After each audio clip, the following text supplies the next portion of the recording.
The opinions expressed by the host and guests in this show are not necessarily the views of Children's Health Defense.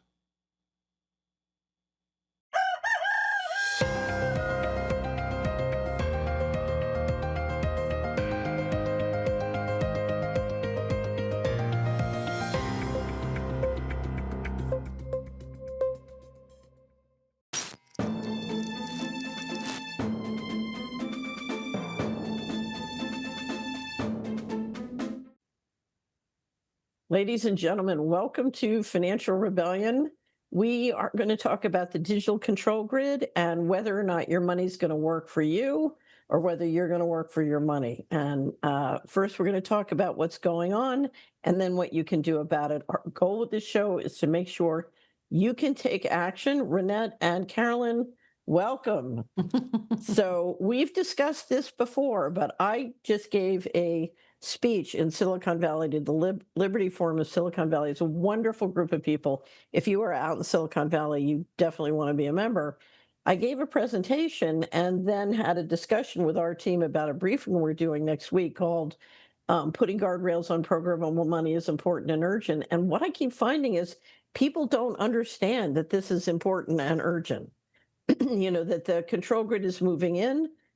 There are things we can do to stop it, and it's urgent that we act now. And so we decided, okay, we're gonna go through the slides that I used at the Liberty Forum and make sure everybody's clear on why this is important and what they can do about it, because we can all do something. So before we dive in, Carolyn, I know you've been through this presentation many times. Any thoughts? Well, I haven't been through this specific one, at least with this title, but yeah, people keep saying, when is it going to happen? When are things going to crash? When, when do I have to prepare? And it's like, do you understand you're in the middle of it? It's now. World War III, we're in the middle of it. Right. And one of my greatest frustrations is I keep seeing people spending an enormous amount of time trying to deal with it at an individual level or think they can get away from it and not taking the actions that can really turn the boat. So I just think your time is precious, and it's very, very important that you use your time in a way that make you resilient in this environment, but do everything you can to stop the control grid. Because if the control grid happens, we're all toast. So Reinette, you've been out there accomplishing major things and stopping the impairment of local control. Do you think that your neighbors, your friends, do they understand how quickly this is moving and what's coming? I don't think so at all. I mean, there's definitely, I have to say, in the last few weeks, month or so, I do notice people are really getting concerned with what's going on a global level, and they're starting to kind of have an awareness. And what I'm seeing is that there's been just this more of a migration towards kind of connecting with the neighbors, like checking in, like, how are you? And that wasn't there before, especially during COVID. So that's good. I think they're on a fundamental level, they're realizing something is going on. But what I know they don't understand is what's really going on with the diesel and the gas and the oil shortages and electricity and so on, and the services and the on-demand Amazon deliveries that we're all dependent upon. I don't think they realize that those things are going to be getting interrupted, and it's not going to it's going to happen like this. It's going to be just a slow degrade, but it's not that slow. It's like a couple of few months. Yeah. So our theme on Money and Markets last week was brace for impact. Yeah. Okay. Well, let's dive in. And Reinette has agreed to be the. You've agreed to play the layman, so you're going to play Polly this time, since Polly isn't with us. That's right. And Carolyn's going to be another expert because she has very deep knowledge of all of this, having dealt with it for. I hate to say it now, Carolyn, it's 30 years. It's 30 years. We've been trying to stop 30. My son is 32 and he was 2. Wow. There you go. Okay, so Lou, let's start. Our title is Digital Money. Will you control your money or will it control you? It's a very serious question. And of course, we're dedicated, this group of people, to making sure you will control your money and your life. So this is all about sovereignty at the individual level. So let's go to the first slide, Lou. So one of my favorite quotes, I keep using it, is from Steve Bartlett, who wrote The Diary of a CEO. Carolyn, you want to read it?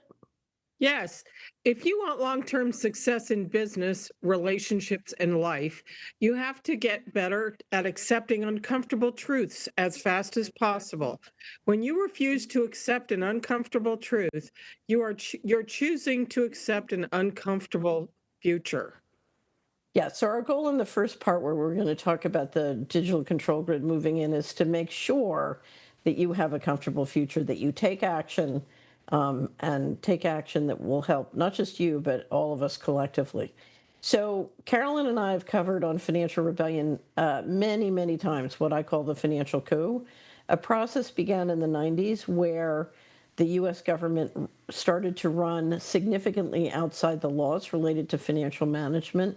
In the process, we saw 21 trillion going missing from government accounts between fiscal 1998 and 2015, but we saw 29 trillion go out in loans or grants during the bailouts.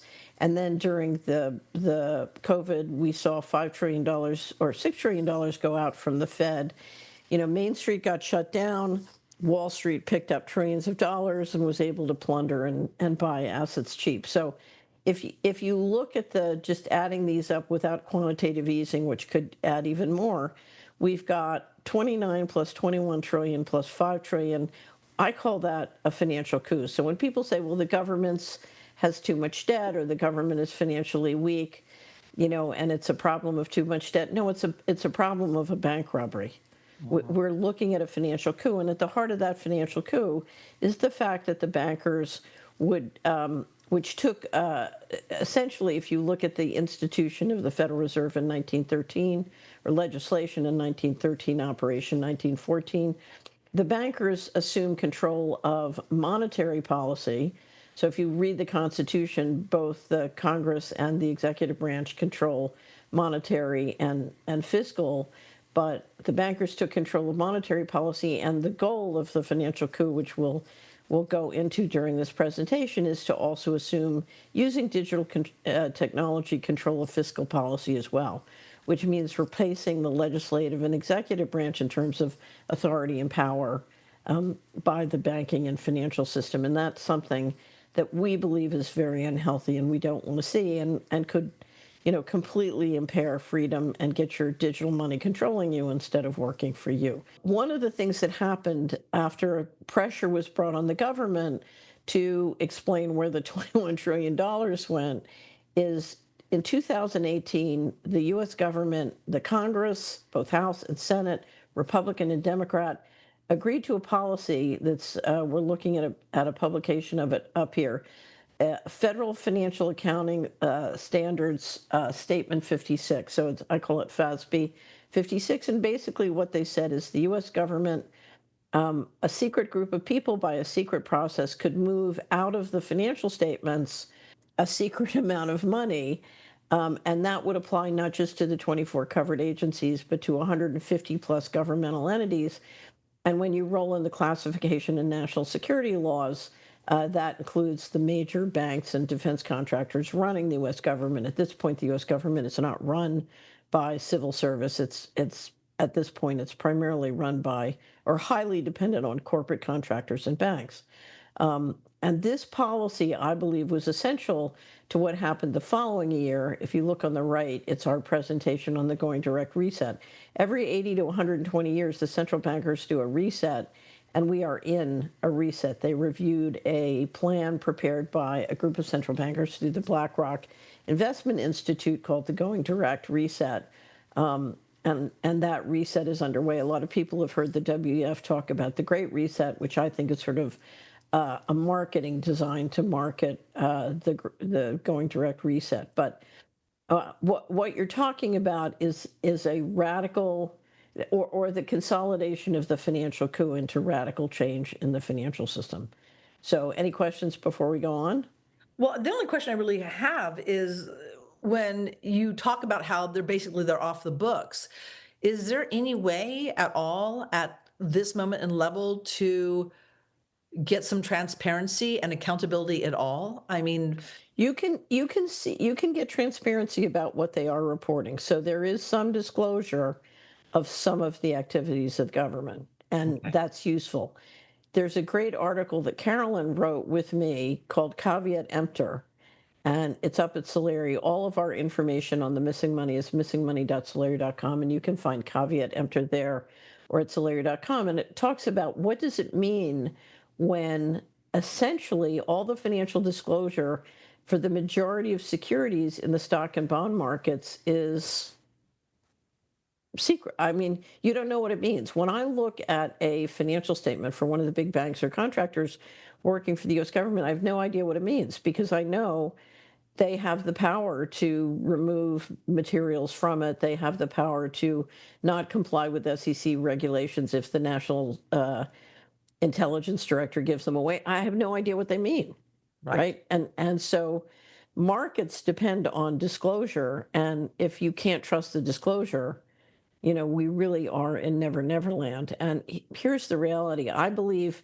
one of the things that happened right after they passed FASB 56 is Epstein got arrested. And I believe one of the reasons is once they turned on the secret money tap to that extent in the government, we've always had plenty of secret money and it's been growing for decades. But now that you literally, in the structural manner of financial disclosure, turn that tap on permanently, you don't need a guy like Epstein anymore. And you are really in never never land. And one of the fundamental issues we all have to deal with, and one of the great powers we all potentially have, is the fact that we have the power to take action with our taxes because the US government and its banks are running its finances illegally. And that is a legal power. We have a presentation that Carolyn wrote called Taxation that goes into some of the actions that could be taken if enough people start to organize. So let's go to the next slide. So I've been telling the red button constantly since 2000. It was 2000 or 2001 where it happened. But I continue to find, as I go around the country, that there's a notion that the leadership is bad and we are good, and there's not an ability to take responsibility for the financial pickle we're in. So I want to tell the red button story again. So Lou, if you could play the video, let's go ahead and do that. The red button. You never want to have an epiphany in the middle of a speech, but I did. In the summer of 2000, I was speaking to a wonderful group of people called Spiritual Frontiers Foundation International. And they have a conference once a year to talk about how they can help evolve our society spiritually. So they're very dedicated, wonderful people. A friend of mine had asked me to give a speech called How the Money Works on Organized Crime. And in the middle of the speech, I was describing the fact that a reporter who I was doing research for had been told by the Department of Justice that the U.S. economy and financial system launders $500 billion to $1 trillion a year of all dirty money. So I said to this wonderful group of spiritually evolved people, what would happen if we stopped laundering $500 billion to $1 trillion a year of all dirty money? So we had a little interaction, and they said, well, the stock market would go down because that money would leave and go to Hong Kong or Singapore or Zurich, and we'd have trouble financing the government deficit because we would offend the people who control that money and the accumulated capital for many years thereon. And so our government checks might stop or our taxes might go up. So I said, okay, well, let's pretend there's a big red button up here on the lectern. And if you push that button, you can stop all hard narcotics trafficking in your community, your state, your country tomorrow, thus offending the people who control $500 billion to $1 trillion of annual dirty money. And so I said, who here will push the button? And out of 100 people, only one would push the button. And I said to the other 99, why would you not push the button? And they said, we don't want our mutual funds and our IRAs to go down in price. We don't want our government checks to stop. And we don't want our taxes to go up. And so that's what I call the red button problem. And what the Solari mission is about how do we turn the red button green? In other words, how do we make money pushing the red button? Because if we can make money pushing the red button, then we can push the red button.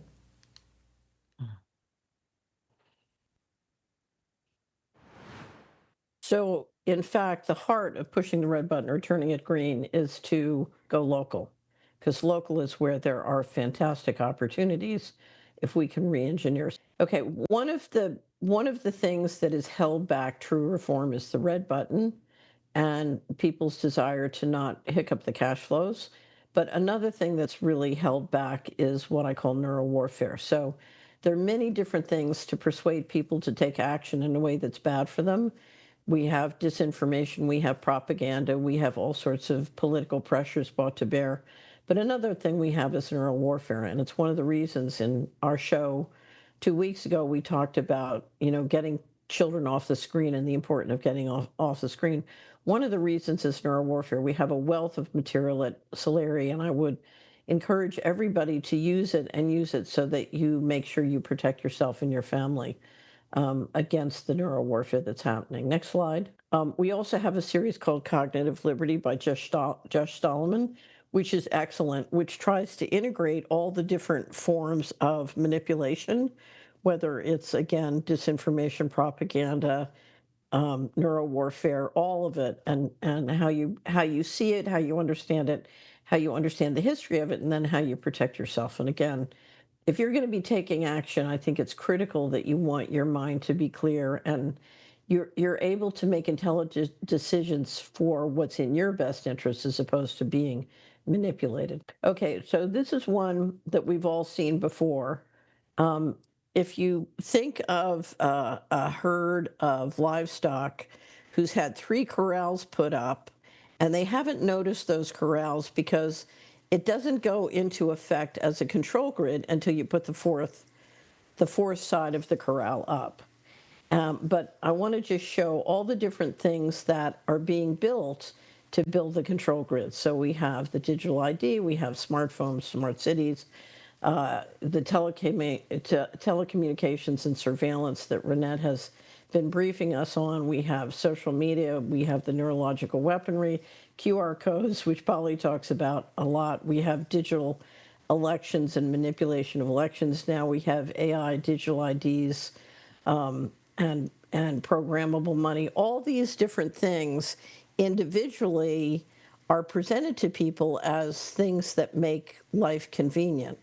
The problem is once you put up that fourth side of the corral, which is digital IDs and programmable money and the data centers with AI, suddenly you snap into a control grid. And it's very hard for people to understand, QR codes are convenient. Why should I not use them? And it's very hard to understand what you're helping to build that digital prison. So I had said in 2024 that I thought the bankers had chosen Trump to be the next president because they wanted him to build the digital control grid. And he was going to be effective at using election fraud, immigration, and now we're seeing online children's safety to implement the control grid. And when he was inaugurated, literally the first and second day, he was off, promoting the data centers and everything else. And the speed at which the administration was building the control grid was so fast, I literally could not keep all the items, in memory. So we started to put it up as a list, and we just keep updating it. And all I can say is this administration has moved at lightning speed to get the different pieces of the control grid up and integrate them. Okay, so this is one, Reinette, that you are particularly well suited to understand. If you look at the U.S. governance system, we have monetary policy and then we have fiscal policy. Fiscal policy is how much do we pay in taxes and how does that money get allocated, or the related credits. The related credit and bonding is a huge piece. So the bankers have controlled monetary policy and the people's representatives have controlled fiscal policy, and then the executive branch implements it for the legislative. So you have this balance of power between monetary and fiscal, with the judicial branch sort of helping to navigate that balance of power. What is happening now with programmable money and digital IDs is a radical revision of this structure. Essentially, what we're doing is we're outsourcing government payment, information, cloud systems to private corporations, who many of which are beyond FOIA or the normal controls of the legislative branch. And we are slowly and steadily putting the central bankers in a position where, through programmable money and corporate outsourcing, they can absolutely control the fiscal policies and essentially strip all power from the legislative and executive branches. This is from a wonderful Substack called Escape Key, which Carolyn and I constantly recommend highly, because it goes into the history of programmable money, and including the role of Epstein in helping to function by seeding and funding and inspiring lots of the efforts to develop this. Our current financial system has what Escape Key calls two-lock money. You're a buyer, I'm a seller, we transact, and each one of us has a lock. We can each reject or veto the transaction. So the transaction only happens if the two parties approve it. Now, financial institutions have gotten more and more aggressive in interfering with two-lock transactions because they have government regulations called Know Your Customer or anti-money laundering rules or sanctions. So what we saw in Canada with the Canadian truckers is the financial institutions interfering in the two-lock system. But if you look at interference in the two-lock system, it's very time-consuming, it's hard work, it's not economic as a system. It does happen, but generally most transactions are two-lock and happen behind a fair amount of privacy in the banking system.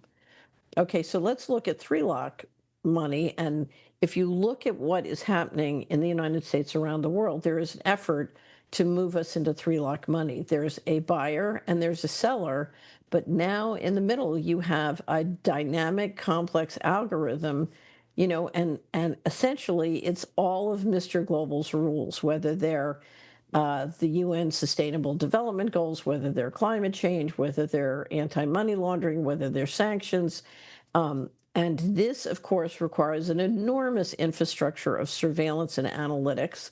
And that's what the digital ID plus biometrics plus the data centers is all about. Creating the hardware and software and infrastructure you need to put a third lock. Now, the idea of a third lock is frightening because there is no one to talk to.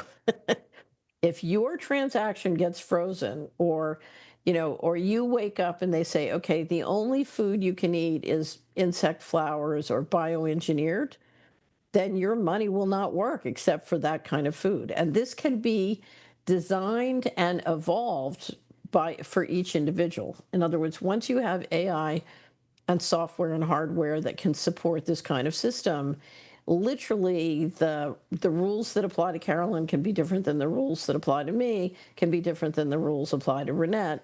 And, if you're good, less rules. If you're bad, more rules, and including being frozen. Can I just comment on that? Yeah. If you all remember when I certainly did, got kicked off of Facebook for violating community standards, there was an algorithm that did that. And sometimes just mentioning the wrong word, even if you were against what you were using, the algorithm would pick it up and knock you off. And there really isn't anyone, I mean, theoretically you can appeal it, but for the most part, you can't.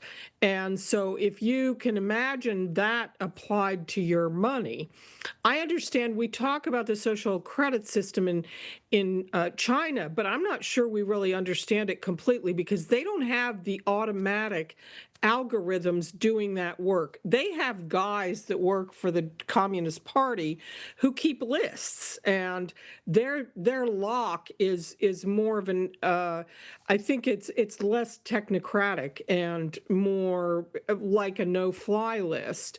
But we're taking it one step further, and it's actually probably worse, or at least more automatic and less massageable than. I have to tell you, I think this is going to be far, far worse.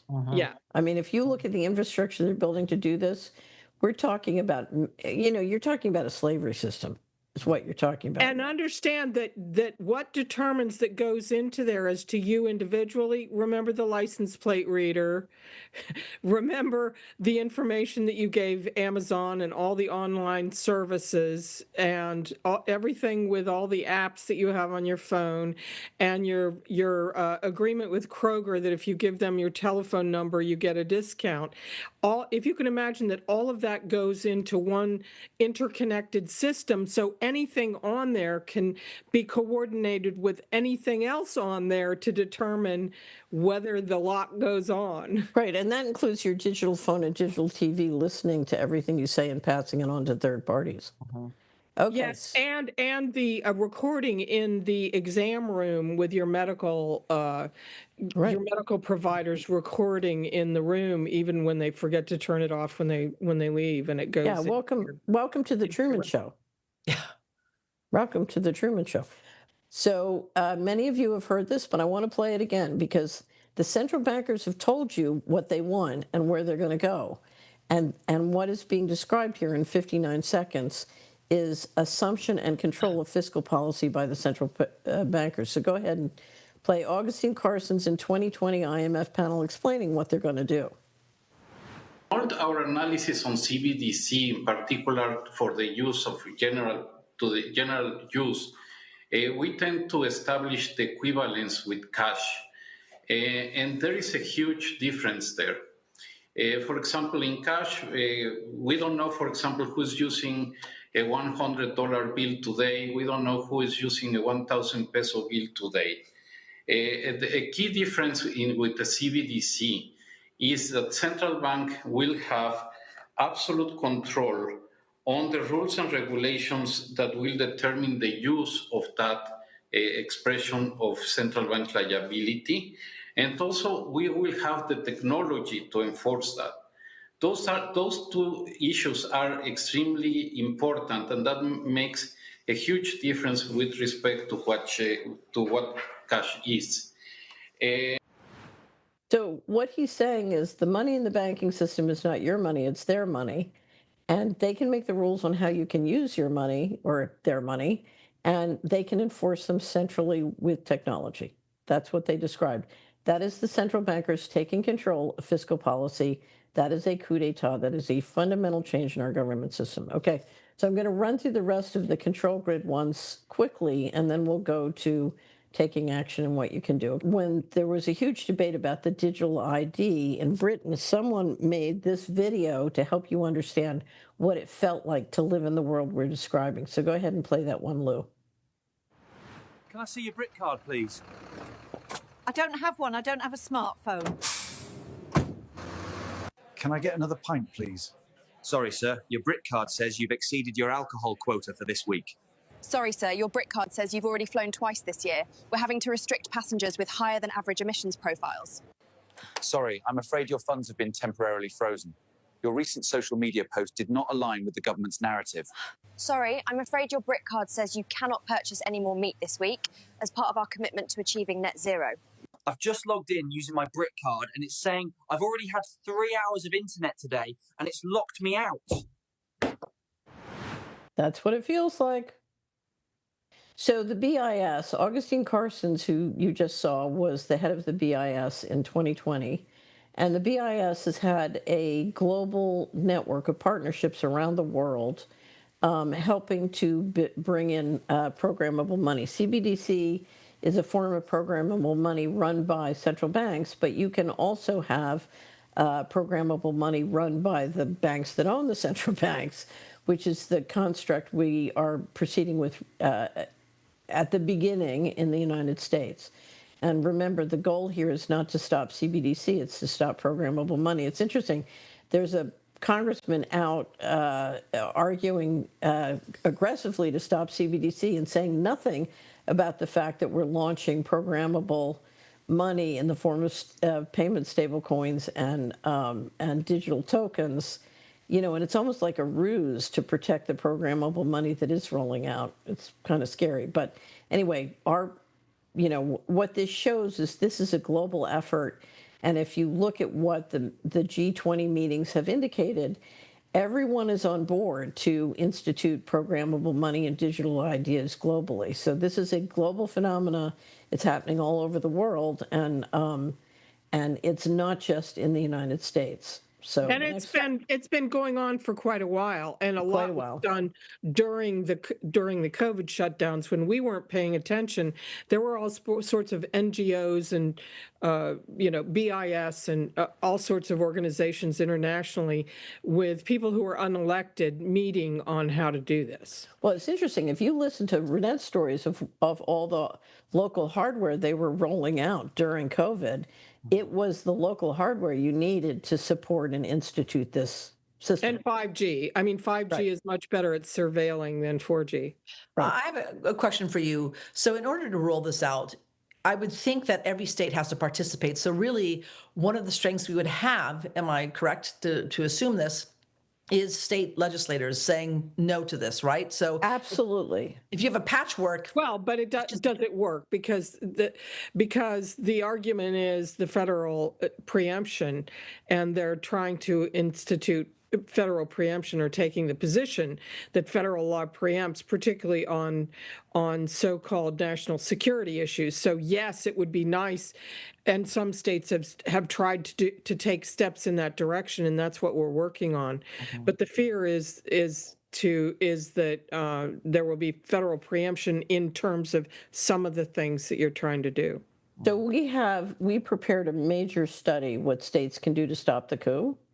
And that's up at Solari. It's public, and it's all the things states can do and state legislators can do to protect financial freedom. But also now we have model legislation to put up guardrails on programmable money. And if you look at the powers of the states, they absolutely have the power to do this.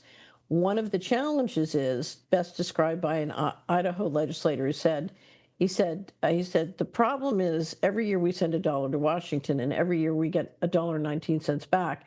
And when I try and enforce the Constitution, my constituents say, I'd rather have the 19 cents, which gets back to the red button problem. We have to decide whether we want cheap money that buys us into terms and conditions that turns us into slaves, or whether we want sovereignty. That's what it comes down to. And it's it's both a legal calculation and a financial calculation. And that's why at the heart of this, we're going to have to get back to, are we going to continue to allow our federal taxes to be used illegally by the federal government and the banks and corporations that are running them? Okay, can I have one little clarification here? So with the red button story, people are like, I want my 401k, I want my monthly checks, right? But if we go into digital programmable money where we're only getting so much stipend per month, possibly. If we go into programmable money for both currency and the trading of stocks and bonds, because they're planning on applying programmable technology, 3-lock technology to stocks and bonds as well. Right. So if we go into 3-lock on both currency and on stocks and bonds, they can take everything. So at that point in time, though, my point is that psychologically speaking, you've lost everything, right? You don't have what you've been working your whole entire life for. You're retired, right, and so on. But this is what you're coming down to, is the fundamental difference between Carolyn and me and most of the people we know. I grew up in a world where you could go to Wall Street, make a lot of money, and your excess money would protect you from central control. Right. And most people operate under that theory. I can take action in my own life. I can earn enough money financing and building the control grid, and that will give me enough money to protect myself. That is wrong. That used to be true. That is wrong. And one of the things Carolyn and I got very clear about in 1998 is money that can be taken away from you with a snap of a finger is not your money. Right. And if we don't have real rights and real powers, then we're all going to be slaves. So this is something that has to get clear in people's minds. I don't care if I just finished, as I described, traveling all over the country. I can't tell you how many people who have big stock portfolios think they're fine. Right. And Right. They don't understand they're on the menu. And now is the time to take action to make sure what you worked hard to earn, you get to keep. Right. Well, Right. but also understand that we already have programmable money. Cryptocurrencies are programmable. Right. So what we're talking about when Catherine says guardrails, we want to put something on there that says you're not forced to use only programmable money in order to do your transactions. And I mean, a state can say, we are not going to deal in programmable money. And in that case, your dealings with the state won't involve programmable money. Well, Or the state can say, okay, we'll take cryptocurrency for your taxes and, say the only way that you can pay for this is with stablecoin. And if that's the case, and you can't pay with cash or anything else, well, you can't pay by cash or a check or something like that, then you're forced into the programmable money, and that's when the money can be cut off. Or right. So our model legislation does two things. It's the state says you can't require somebody to transact with 3-lock money. You have to give them an alternative. If they want to transact in 3-lock money, it's fine. They're free to transact in 3-lock money. They just can't be forced to. That's number one. Right. But number two, 3-lock money cannot be instituted with terms and conditions that compromise fundamental constitutional rights. Right. You cannot use 3-lock money and play terms and condition tricks to take away people's human and constitutional rights. Right. Right. And that's what the model legislation says. Okay, so right now, instead of doing CBDCs, the Congress has passed the Genius Act last year, and regulations are being promulgated now as we speak, and they expect to have them done by the end of the year, the beginning of next year. The Clarity Act is still under negotiation. The Genius Act essentially makes, creates something called payment stablecoins, a form of crypto that are 3-lock or can be made into 3-lock money. The Clarity Act basically oversees the creation of digital tokens for trading real assets like land and homes, but also stocks and bonds. So Larry's model legislation is to put up guardrails on anything issued under the Genius Act. But once the Clarity Act passes, it'll be to put up guardrails on anything programmable under the Clarity Act. Now, right now, $114 trillion of stocks and bonds are traded through DTC as the depository for the archives on who owns what. Can you hear me? Notice, however, whenever I get to the sensitive spots, that happens. It's quite extraordinary. You wonder if the AI is working well. So DTC, currently the $114 trillion of financial stocks and bonds are traded through DTC. DTC has announced its launching of moving everything onto a distributed ledger where it can be traded with digital tokens, and digital tokens on a distributed ledger can be made programmable. So this is moving very quickly, and the early adopters in that market have said that the digital token market is going to trade 24/7 globally, and one of the early adopters has said they're going to offer 20 times margin. Now, it's interesting, so many people are thinking that the stock market bubble can't last forever. If you look at what happens with this market going, the stock market being traded 24/7 with 20 times margins, I don't know, we could be working up to the biggest bubble yet. And we'll be talking a lot more about that at Solari once the Clarity Act passes. So it's very important for everyone to know that what is coming with both the stablecoins under the Genius Act and with digital tokens is going to have a dramatic impact on the financial markets. So this is a copy of the Genius Act. Go ahead and play this video. Speaking of stablecoins and the ability to use them for payments, what's your take there? Yeah, look, I think if you go, there's 8 billion people on the planet. If you could go to each of those 8 billion people and ask them, hey, you can denominate your wealth in any asset, gold, Apple stock, S&P 500, euros, yen, whatever you want. My suspicion is if you went and asked everyone in the world and they could answer the question without fear of political persecution, I suspect 5 to 7 billion of them would say US dollars. And so it's probably the single largest like arbitrage ever in human history, is to just get those people what they want. If you think that's what they want, then give it to them. And crypto rails are going to be the mechanism by which you do so. And so I think there's a massive opportunity to get stablecoins in the hands of billions of people. So He's we have talking about foreigners, right? Right. So we have a great briefing at Solari on stablecoins, and I would advise anybody who's interested to look at it. But essentially, what the U.S. is hoping to do is to use crypto payment stablecoins under the Genius Act to market treasury bills as a currency all around the world and get people off of their local currencies and onto the dollar in a way that will funnel money into the treasury market.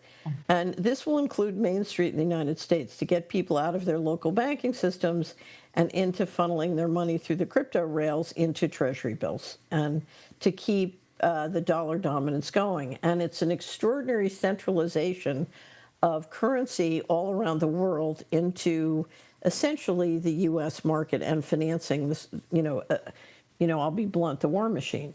Now, will this work or not? That's another discussion, and I would encourage you to watch the stablecoin briefing. But this is a major push to get people out of their current currencies and into three-lock money, right? And it's global.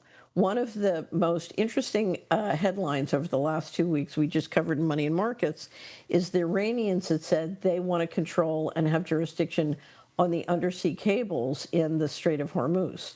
Now, if you look at the digital control grid, I suspect, Reinette, that the reason the U.S. wants 5,000 data centers in the United States is they want to connect all the undersea cables and data coming from stablecoins and digital tokens all around the world. So that data centers are not just for the U.S.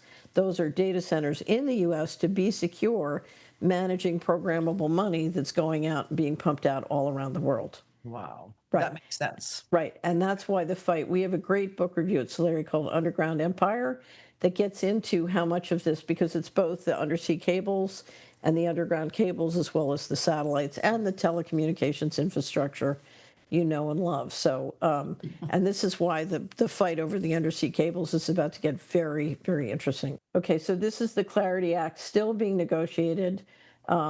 It still is not ready to pass and quite controversial for reasons you can imagine. Okay, so this is the big picture of what the digital control grid looks like. We have programmable money. That's money that can be made into three-lock money because it's on a distributed ledger. We have digital IDs. You can't, to have a system that is this automated, you have to have interoperable digital IDs globally, and it has to be very high quality. It's one of the reasons they're pushing so hard to use biometrics as part of it. But then the third part of the infrastructure, which I find so interesting, is the hardware and software that you need to do the surveillance, do the analytics, store the data, and apply the coercion. And it's this infrastructure, as it rolls out in hardware with the cell towers, with the flock cameras, with the data centers, is now somehow magically forcing people to say, wait a minute, because one, they can see it, it's physical, but two, they realize they're paying for it and they don't want it. And this is one of the things that's creating enormous opportunities now as people start to push back against this third part, the local hardware and infrastructure. I'd have to say this, as a local former city council member and activist, time and time again, people do not get activated. They do not become activists and just wake up one day saying, I think I'm going to become an activist and do something. It's not until the threat is on their doorstep. The cell towers are on the doorstep. The flock cameras are on their doorstep. The Ring doorbells are on their doorstep, literally. And the data centers are now on their doorstep. And all of a sudden, it's gotten really real. And it's actually, as scary as it is, it's the most promising, because this is what it's going to take to get people activated from the left and the right, and that's exactly what we're seeing. So can we also get them activated to see that the killer app of this infrastructure is the programmable money, which requires the digital ID, and they've got to stop supporting that. If you look at how many of the people who are going to work in building it Or if you look at their IRAs and 401ks, they're financing it. If you look at their purchases, they're supporting the companies that are doing it. You know, in other words, they've got to withdraw. This is part of coming clean. They've got to come clean in their own lives, homes, and that's the power if they're willing to do it. Yeah. Nvidia is the largest company, I think, on the earth, certainly in this country. And it's hard to find portfolios that don't have Nvidia on in them, including your pension plan. And if everybody in a pension plan says no Nvidia stock, you know, something would happen. I'm not saying that would solve all the problems, but that's just an example.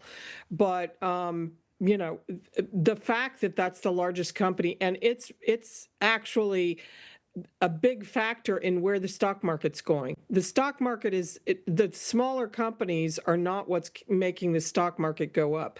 Those are Amazon and, you know, Nvidia and Intel and all the. But there's something else happening.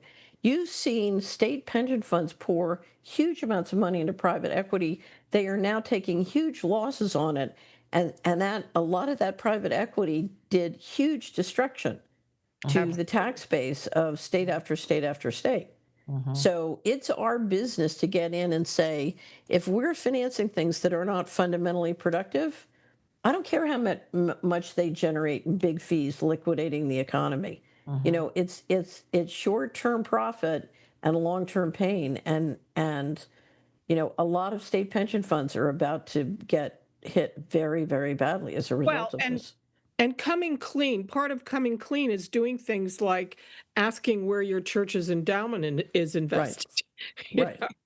Right. And where are they banking? Are they banking at JP Morgan Chase, which is one of the engines of destruction, as in my opinion? You know, one of the things my partner and I made a very conscious decision, you know, 2.5 years ago was to get some of that money out of those markets and take our garage and convert it into a cottage, right?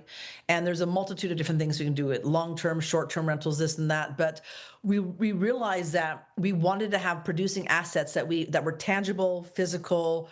You know, we could see them with our own eyes and just move it out of that market. So we're not supporting the Nvidias of the world. And also just if everything comes crashing down, it's there. It's still, it's on our property. Right. So, you're diversified because you have local investment. Yes. And that makes a world of difference. And it's better for your economy, locally, your community, on all these different fronts. Yeah. Right. So I constantly tell the story. When the litigation happened, the one source of money they couldn't shut off for me was I had lent or given $250,000 to family and friends. They got together and said, well, I guess she needs it back. And over the next 11 years, it was that $250,000 that kept me alive. I would never have made it without it. So, you know, and I'm sure any financial planner in the world would have told me that $250,000 was a bad investment. You know, I wouldn't get paid back or I wouldn't earn a yield or whatever. But I'm telling you, it was the difference between life and death. So it was the best investment I ever made. Okay, so we know there are many different parts of the digital ID. I won't go in them. This is from the World Economic Forum showing us how wonderful these are. Okay, so I wanted to make a silly picture that just shows you, you know, what this looks like locally. I should point out that SpaceX is about to do their IPO.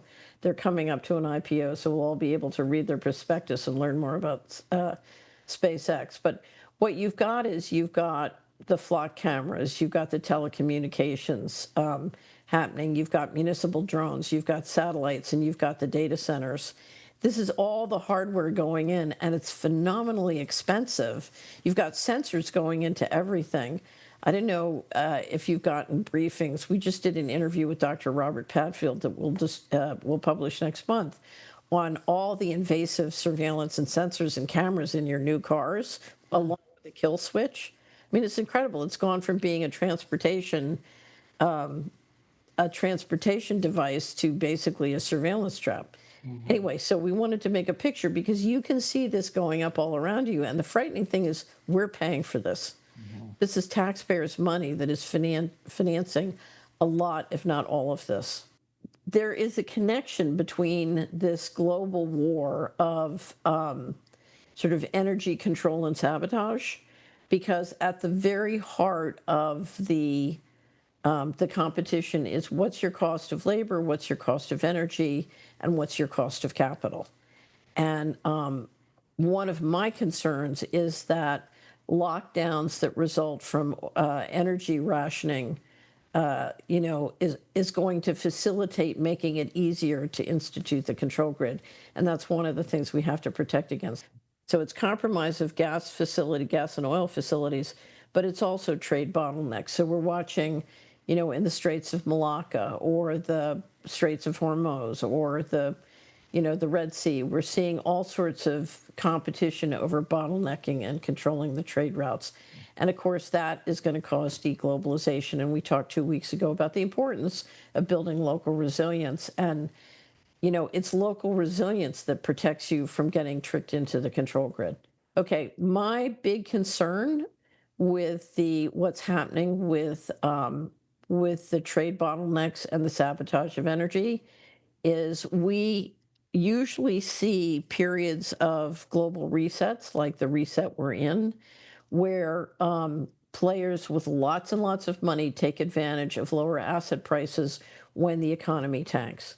So we're concerned about supply chains running prices up, inflation, but then you go into deflation or depression. So this is the Secretary of Commerce right before the election in 2024 talking about the assets of the United States government. I would point out that in a financial coup, you take what you can take with financial assets.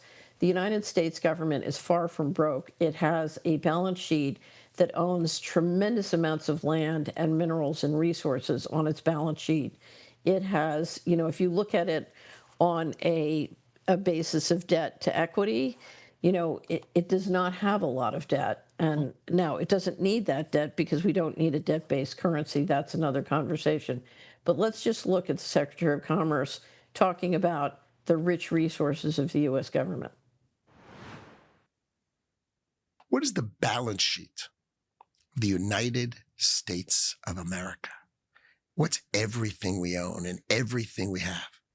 I think it's worth $500 trillion. So then you say, okay, Howard, can you make 0.25% on it? Right now, if all of your assets are a giant mountain of, palladium and gold and you can't move it and you have to just look at it and go, oh, that's so pretty. That's not going to help us. But we have land and we have minerals. So if we have 500 trillion and we can make 0.25%, if you give us a $500 trillion asset, can you make $1 trillion off of it? All right. Hopefully. I'm going to rename that famous department we just called it. We called it the Department of the Interior. Let's give it the real name. The Department of all the land and mineral rights of the United States of America. But the value, the asset value of the United States of America, $500 trillion, the addressable market. Mm-hmm. Can Elon Musk and I come up with 0.25%, $1.25 trillion of revenues? And the answer is, that's disgusting. No, but that's reality. Yeah. And we just did a huge wrap up last year called Plunder about the risk of, if you look at reset cycles, one of the reasons that the bankers want to have recessions is because they pick up assets cheap. That's right. And now with programmable money, if you institute programmable money, you can basically pick up, almost everything. It's quite extraordinary. Yeah. Okay, so let's talk about what you can do. There are many things you can do, and actually we have many more slides, but we only have 2.5 minutes to do this. I'm a great believer, whether you pray or you meditate, that there is a lot of help that can come by divine authority, and our freedom comes to us by divine authority. And I've seen activists use prayer to just move mountains. And Carolyn and I used prayer during the litigation to absolutely move mountains. So remember, there's, the whole universe is available to help. Transparency is very important. So that's why we do Financial Rebellion, to bring transparency. The thing everybody can do, and it can make a huge difference, is use cash. You can only go to programmable money and a 3-lock system if you're all digital. And there's tremendous amounts we can all do to roll back cash, to encourage cash use locally. It's so much more economic. If you use credit cards or digital systems, within 20 to 50 transactions, all the money's gone in fees. But if you use cash, it just keeps circulating locally and it never gets drained off in fees. Stop programmable money, stop digital IDs, stop the local infrastructure. So whether you're led to deal with the flock cameras or you're led to stop the proposal on a data center, if you want to help, we're trying to get legislation passed in 50 states to put guardrails up on programmable money. So we're not trying to stop it. We're trying to stop it from being used to compromise constitutional principles. For heaven's sakes, get out of the banks that are leading this financial coup and get into the banks who would like to see your local economy be successful. They're great community banks and credit unions all over the country. And I, for one, am sick of seeing everybody bank with the bankers that are basically leading the financial coup. Wow. Get to know your state representatives. There's so much states can do if they're supported. Carolyn and I have worked with some of the finest politicians we've ever met over the last 5 years, doing amazing things, stopping terrible things from happening. The lack of support that they get, I'm stunned. I'm stunned that anybody would pay attention to a presidential election and ignore what's happening to their state representatives and senators, because they are standing between you and the abyss. If you look during the COVID, the people who had good local sheriffs and good state representatives were protected, and the people who didn't have that lost their businesses, lost their health, lost their lives. These are the people that are standing between you and the abyss. Stop investing your time and your money in building the control grid. If you look at how the control grid is being built, it's not the billionaires who are building it. It's all of us. We're all going to work every day and building it or putting our money into these various vehicles that finance it. You can stop. And then finally, I recommend go get Coming Clean. Coming Clean is essentially based on the paradigm of a tapeworm in your body. If you have a parasite, what you need to do is detox the parasite. And you need to detox the parasite in a way that makes the tapeworm weaker and you stronger. And the idea of Coming Clean is about getting the parasites, that are building the control grid out of your life, out of your pocketbook, out of your home, out of your money, but doing it step by step in a way that makes you continuously stronger and your enemy weaker. And so check out Coming Clean. So I won't go through the rest of the slides. There's a wealth of material at Solari.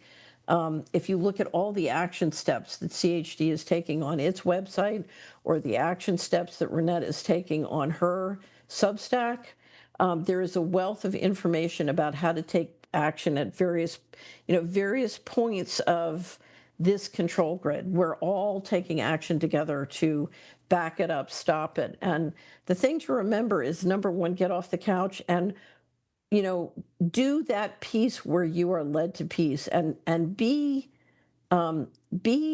inspired to understand that if you go back through history and you look at what stopped tyranny every time, it's not everybody. It's 5 to 10% of the people. It's remarkable how many wrenches can get thrown into the gears by 5 to 10% of the people. And that means you. So you have an opportunity now. And if we don't do this now, we will eventually go into a world that you don't want to live in, and you certainly don't want your children and your grandchildren living in. So with that, Carolyn and Reinette, any last comments? I think the writing's on the wall, and it should be pretty clear to most Americans what direction we're going in, but also the opportunities. And I think you laid it out really well. Well, the one thing I will say is when you go into the world of taking action and the opportunities, you start to have fun. Yeah. It's fun. It's empowering. Yeah. Carolyn? What we need to do is cause friction. That is something that's really important. And so everywhere I go, I try to do the analog way. I try to call up. I went into T-Mobile to put an international plan on my phone, and I found out that the people at T-Mobile cannot do anything in my account. It can only be done through an app. And so, the guy at T-Mobile did it on my phone by downloading an app. Well, I'm going to delete that app as soon as I can. I tried to do it analogy, and insurance is the same way. It's no longer, it's always on apps. But I go in and I check through at Home Depot. I don't use the automatic checkout. I go to the cashier and I say, I'm trying to save your job. So the more friction you can, maybe they don't care. Maybe whoever's instituting things doesn't care. Oh, no, they care. But I'm letting them know every time I can, and I do it loudly enough so that everyone around me can hear me. Good. You should have seen me leaving Hawaii. They said, you've got to do this QR code to file your form for agriculture so you can land in the United. I said, I don't use QR codes. That's it. What are you going to do? Not let me arrive in the United States? And sure enough, I just sailed through. Wasn't a problem. But you have to be ornery, right? Yeah. Okay, well, this has been great. Thank you. Thank you very much. And I just would encourage everybody listening to this, if you have questions for the three of us, again, we're going to be back month after month helping you defeat the digital control grid. And we have a lot of optimism about what's happened in the last month and what can be done. So keep your questions coming, and we look forward to talking to you on the next Financial Rebellion. Carolyn and Reinette, thank you so much. Thank you.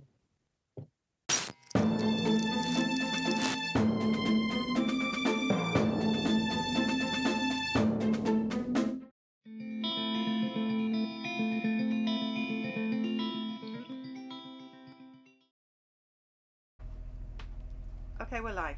Can you tell us your name, please? Yes, my name is Evelyn Axelrod. And you live here in Chattanooga. Chattanooga. So tell us exactly where Chattanooga is for the people listening around the world. Chattanooga is in the southeast part of Tennessee. In America. In America. Just in case of listening. Okay, now this is known as a smart city, and there are people listening who don't even know what that is. Right. And I'm sure there's people that live here that still don't even know that they're living in one. Right. So let me roll back a little bit. I've lived here in Chattanooga for the last 2 years, and I moved here from California, and California has turned a bit crazy. So I thought, I'm retired, I can move anywhere. This is a beautiful place. It's called the Scenic City. We have, oops. Oh, yeah, we're live.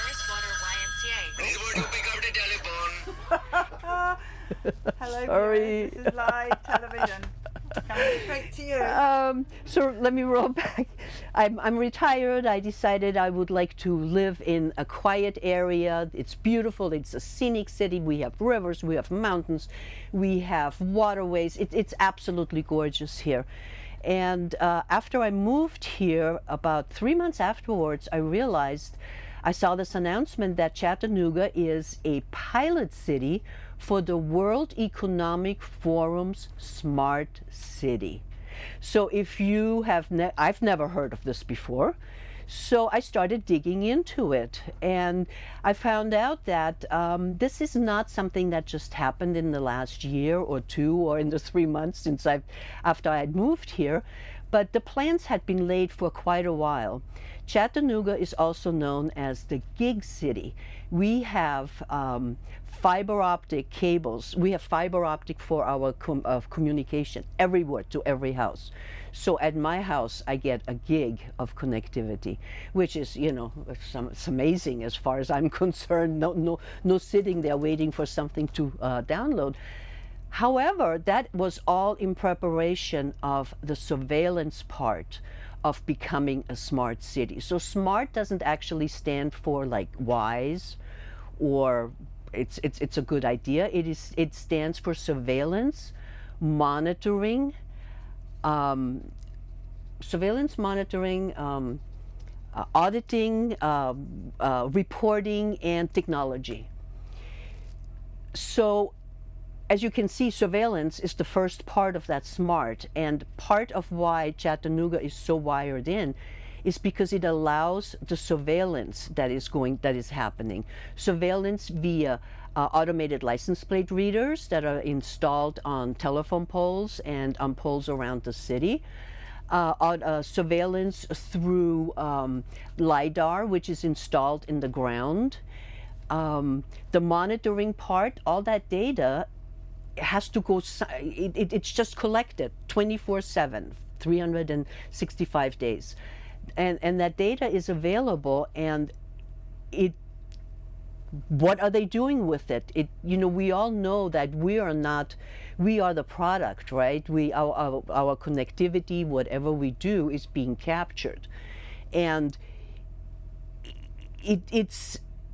we're not alone. We're not the first, or we're not the only smart city. There is smart cities cropping up all over the country and all over the world.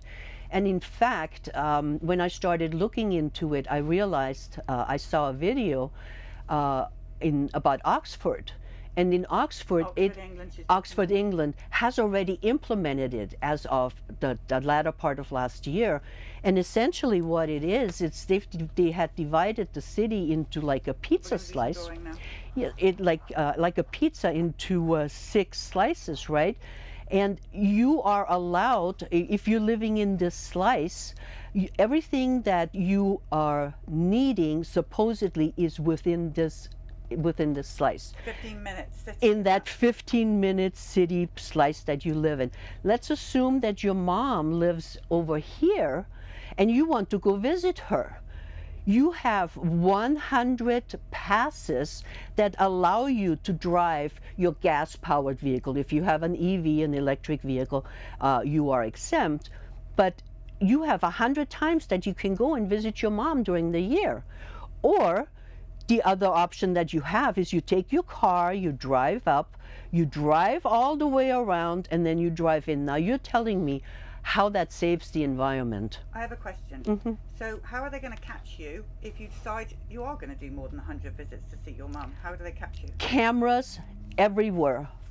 Cameras, and in fact what they have done is they've also implemented what's called a ULIS, an ultra low emission zone, which means that unless you have an ultra low emission vehicle, which is an electric vehicle, you get dinged for every time you drive outside of this. So they know from cameras. I have another question. Pretend I'm really rich. What if I buy 6 electric cars and use each one at 100, 100, and 100, and 100? Can I do that? I don't know. I can't answer Good that. question, though. That is a good question. But who wants an electric car anyway? Nobody. Well, aside from, as far as I'm concerned, unless you can take wind power and solar power to charge your electric vehicle, I think it's all just talk. All right. Now I see in Oxford that they were protesting, they were taking the cameras down, and in fact there's a whole movement in England where there's this... The Blade Runners. Is that what they're called? Yes. Yeah, so talk about that a bit. Do you know anything about them? Well, I don't live there, but just from what I am seeing and what I'm looking at is they're spraying the cameras with some sort of gunky stuff, and they are cutting down the poles that cameras are mounted on. Now, I think England has one of the most CCTVs in the whole world, so I'm sure eventually they will, they will catch this group. But they are protesting it, and they're not happy. Now, the other thing about this problem is this is Oxford, right? It's a college town. It's a university town. People already walk there. But then take a city like Chattanooga, where you have to have a car. You have to drive somewhere. But they've already started doing this. They've already divided the city into pieces. And I think this is all in preparation of limiting people's ability to get around. Okay, so how you're living in Chattanooga then? Okay, how do you know you're living in a smart, or whatever you want to call this city? How does the average person know? Because if it wasn't for you telling us, well, how would we know? And that's part of what my organization does, is we try to bring awareness to people. Now, some people are noticing, wait a minute, my road now all of a sudden has, I drive over the bridge. Now, everywhere I look, there are cameras. What is that all about? And they're ripping up the roads on the side, and they're installing LiDAR, which is underground tracking. What's LiDAR? it's underground tracking. Tracking what? Us? Cars. Cars. Okay. Yeah. But they're ripping that up because they want to know where you go, when you go, how long, when you come back. And in fact, these cameras that they're putting up on the poles, the fixed cameras also have the ability for facial recognition. So not only do they know your license plate, they know when you went and they know who drove the car. All right, so how can we first of all find out if where we live, if we're living in a potential smart city, or is everywhere going to be a smart city? I don't know. There's smart cities everywhere. I think you just need to try to find a group, or try to do a search. Smart City Oxford, or Smart City Tulsa, Oklahoma, or Smart City Austin, Texas. Is that going to be a smart city? Yeah, absolutely. So what do we do if I live in Austin, what do we do if we suddenly found out that it's going to be a smart city? How do we fight back, or do we move? What do we do? And I think that's what we're all wrangling with, is because we're so far into it that many times people say just, well, it's a done deal. What are you going to do about it? But maybe it is a matter of saying they cannot sell the data to Motorola, because it's all private public partnerships, right? It's not like it's all being paid for by taxes and by funding. It's a private public partnership. So Motorola eventually ends up with the data. Well, what is Motorola going to do with the data? We need to find answers. We need to get answers. What is the cost benefit analysis of all of this? Why are and people can't tell you. We've been doing open records requests to find out on the number of license plates that have been read, how many of them were hits. And we found out that in 3 months in Hamilton County, which is the county that Chattanooga is in, they did 1.3 million license plates that they snapshotted. And they found 1,170 hits, which is a 0.09 hit rate. It's not even one hit a day. So is that beneficial? Is this something that actually prevented a crime? Or is this somebody that didn't pay their parking fines? They won't tell us that. The open records request will not, they won't honor that for that. But still, the fact is that we need to start asking questions. What does this mean for me? I have wondering what you're thinking of this. Okay, so I know this young lady, and she is about to get married, and she said she's going to get married and then they're going to look for a smart city to live in. I kid you not. I said, why in the name of Jesus would you want to live in a smart city? And she said, because it's the safest place to bring up your children. I've seen they've got these adverts and these commercials where it's all green and children riding bikes and they're being monitored. That child will never be kidnapped, and it's just this beautiful environment of healthiness where there's no real cars and everybody's riding bikes. She thinks it's the most beautiful place. Go for it. Do it. Wait, no, but we don't want her to.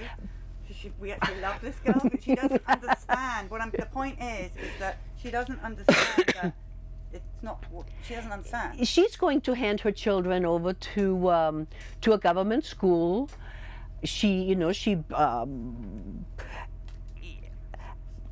People have asked me, Evelyn, why do you care?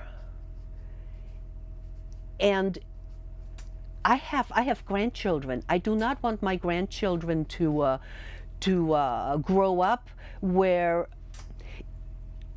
Let me roll back just a few years, a few decades. I'm from Vienna, Austria, and after World War II, it was a very restricted environment, and I had very little opportunities.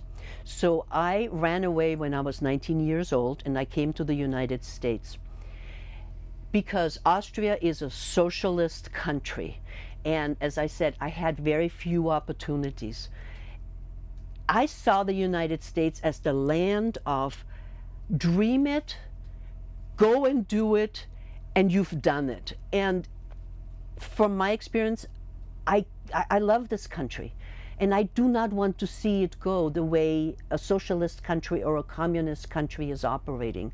I want my grandchildren to have the same opportunities to start a company, to become, to be fulfilled, which in this environment right now, you can call it smart city, you can call it the World Economic Forum, United Nations taking over, the World Health Organization deciding whether or not you need to get this particular shot. I don't want my grandchildren to grow up like that, and I would hate for this young woman's children to grow up like that. But she has been influenced. She's young. She has gone through this transformation of education where your individual liberty means nothing. It's all for the greater good. And we saw that. I mean, when we had that, when we had the pandemic, they pushed all these levers. They said, how far can we go with this? And yep, this one worked. Okay, let's move on to the next one. And that's what is happening to this young woman. And you know, eventually, if you will own nothing and you will be happy, she'll wake up.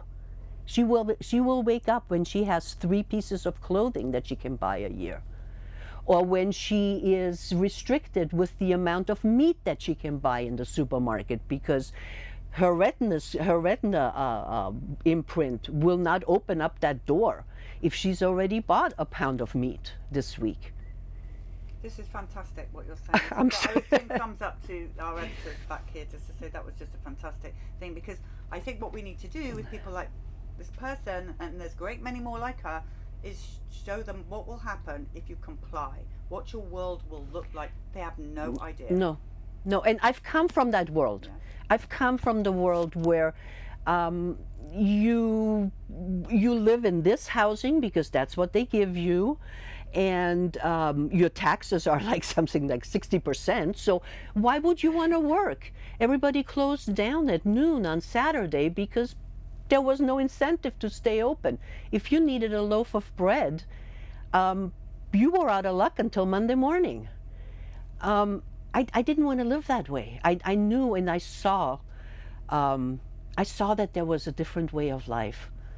And thank God I didn't end up in Australia, which was further away, which was, you know, which was the other place that I wanted to go. But I'm still happy I'm here in America because people still have minds. People, and we're seeing it. This organization, SaveChattanooga.com. Save Chattanooga. Save. Sorry, my accent. No, okay, SaveChattanooga.com. Everybody go and check that out. We also have an amazing EMR department. I'm confused, right? EMR department, and they are also working on this as well. So we need to all be joining together. We have amazing lawyers at Children's Health Defence also working on this, and Catherine Austin Fitz always bringing it to our attention. We need to connect. We need. We are a group of 250 people, but there is more groups out there, and we need to join together because we cannot continue being the silent majority. We need to start speaking out and getting loud. Yeah, we have to warn them. Time to put the pearls back off. You know, take them back off and put the boxing gloves back on. Right. Anything else you want to say or warn our people while you're sitting here? And this poor lady was literally called in just not that long ago, dragged in to do this interview because we wanted to know more about it. Contact us. See if, look on the website, go to contact@savechattanooga.com. There's a connection button. Tell us your experience. Tell us if you want to connect with us. You do not have to be in Chattanooga. We have members that we send our newsletter out to throughout the country. We just have to start speaking out. We have to connect with each other.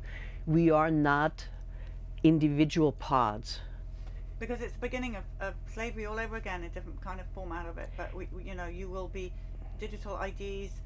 Oh my, don't even get me going on that.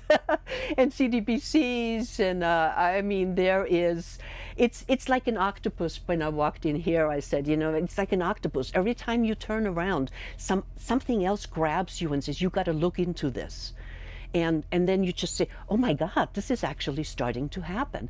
And one thing that that is sort of frustrating to me is, where are our politicians that are supposed to look out for us, that are supposed to listen to us?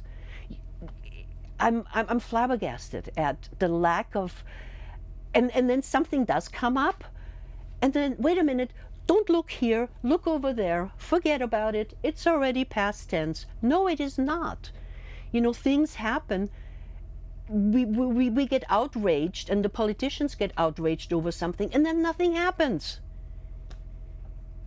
So. No, you're right. And your warning and your passion, because you know you've. And I am passionate about this because, as I said, I've lived it. And the future is pretty bleak if we don't fight this.